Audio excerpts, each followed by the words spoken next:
Hi!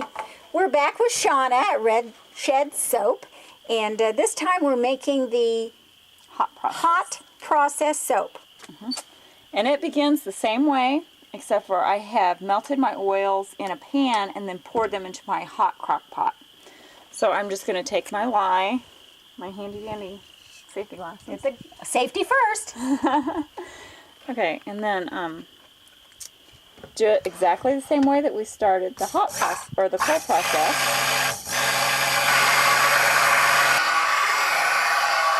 These crock pots are nice, and where do you find your crock pots? Do you get them at garage sales sometimes? Garage sales or thrift stores, Salvation Army. You can always get. That's a good idea.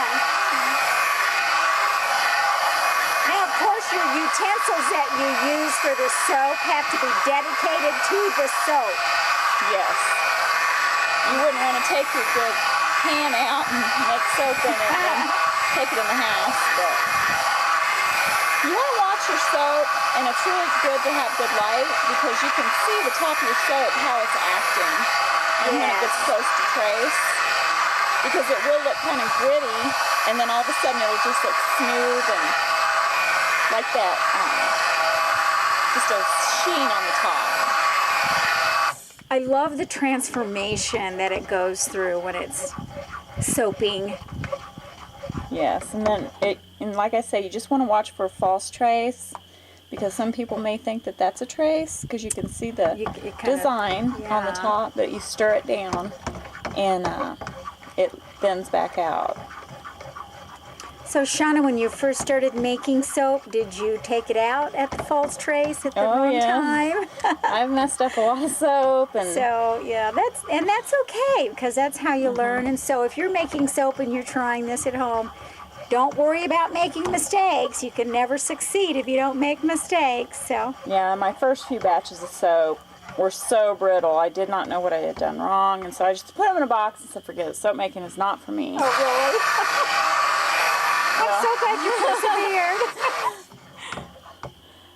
That box of soap sitting out in the garage was bugging me. I couldn't leave it alone, so I had to figure out what I did wrong. So did you melt it down? And it turned out just fine. And the second time was great. That's right. Aren't you glad you didn't give up? Oh, yes. I don't know what I'd be doing right now. Now, the difference in the hot process and the cold process is the curing time. This is ready much quicker. And you can, some people say that it doesn't take as much fragrance or essential oils in the hot process. I don't know. Yeah. I always use the same amount, and it seems about the same. Seems to work just the same.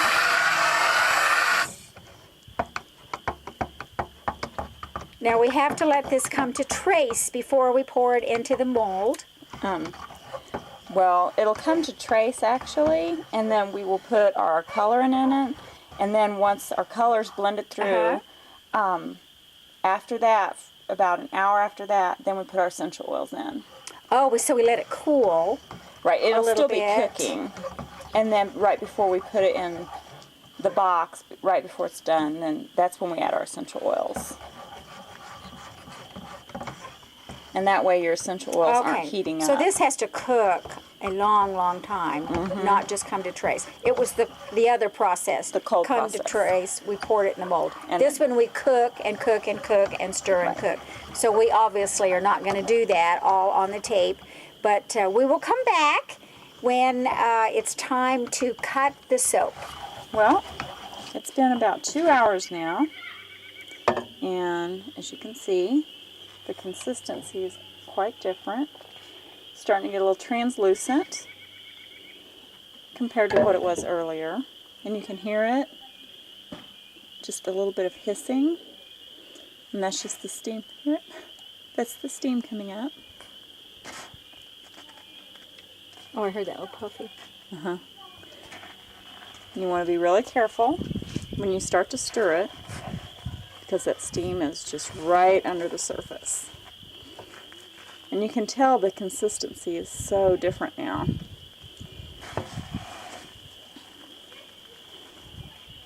It's more foamy. It's really fluffy feeling. And I kind of go by the feel of the soap to tell when it's done. And if it's like putting your spoon through heavy whipped cream, it's done. This is still like, oh, I would say like fluffy mashed potatoes, stirring it. So as soon as it gets a little bit easier to stir, we know we're just about ready. Our soap has been cooking now for several hours, probably close to 2.5 or 3. And this is the remainder of my super fat oil. I put a little bit of castor oil, 1 ounce, which would make this a total of 4 ounces of oil super fat. And I just used the same cup, so it still had a little bit of the oxide left in it. That's why it's green. But that's 1 ounce of castor oil.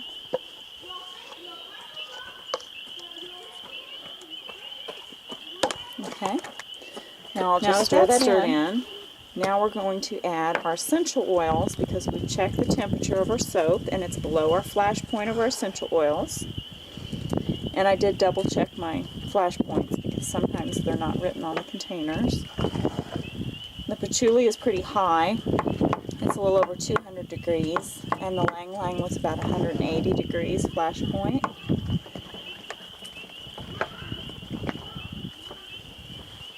Okay, this is 1 ounce of patchouli and 1/2 ounce of Lang Lang. And we're down to 170, it looks like. That should be good. I'm just going to stir this in. I like to just pour it across and then make troughs in it and then fold it over and then pour the rest. You always want to pour in your highest flash point essential oil first, just to be on the safe side. And let every bit of it drip in there that you can. Okay, that's the Lang Lang, or I'm sorry, the patchouli. Now I'm going to add the Lang Lang. Pour it across. Oh, it smells so good. I just love this combination. And the patchouli and the Lang Lang will have healing properties in them that'll be good for your skin. So that's just an extra added bonus.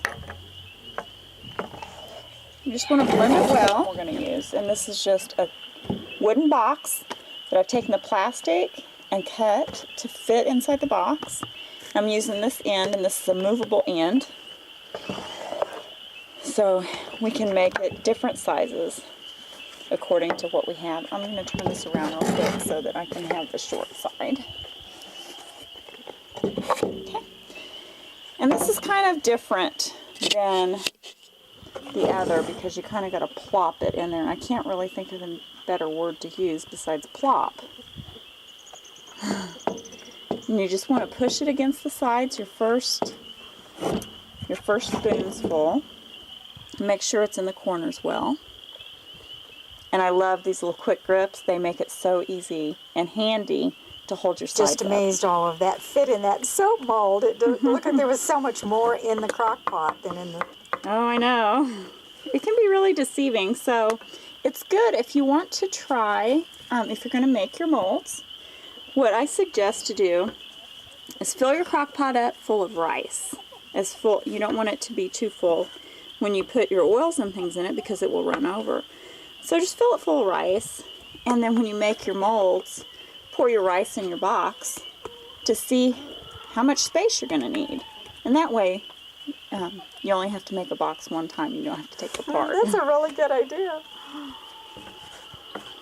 Unless you're a math whiz and can figure it out. And that just takes too much time. An engineer. Okay, and then if there's a little bit of soap left in there, Okay. I just leave it, and then you can make balls of soap with what's left in your crock pot. And the kids love So to just use roll them those. up with your hands. Yeah, once it cools off. And you just want to push that down. And I like to make the tops of my soap look kind of rough. Just adds a little bit of character to it. It does add character. So if it's rough looking, Don't worry about it. You're only going to see an inch at a time. Remember that. You won't see the whole bar.